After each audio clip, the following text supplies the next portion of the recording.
আসসালামু আলাইকুম রহমতুল্লাহ বারাকাতুহু। টাকা পয়সা, ধন সম্পদ, সন্তান সন্ততি, জান্নাত সবই পাওয়া যাবে। কি বললে জানেন? আস্তাগফিরুল্লাহ বললে। আস্তাগফিরুল্লাহ, আল্লাহুম্মা মাফ করো, আল্লাহুম্মা গফিরলি, আল্লাহ আমাকে মাফ করো। মানে ক্ষমা চাইলে আল্লাহর কাছে আল্লাহ কি দিবে? ফাকুলতু আস্তাগফিরু রাব্বাকুম ইন্নাহু কানা গাফফারা। নূহ আলাইহিস সালাম তার জাতিকে বলছিল যে আল্লাহর কাছে ক্ষমা চাও, আল্লাহ অত্যন্ত ক্ষমাশীল। ইউরসিলিস সামাআ আলাইকুম মিদরারা, তিনি আকাশ থেকে তোমাদের জন্য বাড়ির বৃষ্টি বর্ষণ করবেন। সুবহানাল্লাহ। ওয়ায়ুমদিদকুম বিআমওয়াল, আল্লাহর কাছে ক্ষমা চাইলে আল্লাহ সম্পদ বৃদ্ধি করবে। ওয়া বানিন, সন্তান সন্ততি বৃদ্ধি করবে। সুবহানাল্লাহ।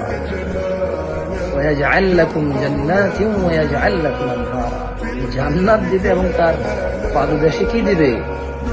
নহর দিবে। সুবহানাল্লাহ। বেশি বেশি বলেন আস্তাগফিরুল্লাহ, আস্তাগফিরুল্লাহ, আস্তাগফিরুল্লাহ।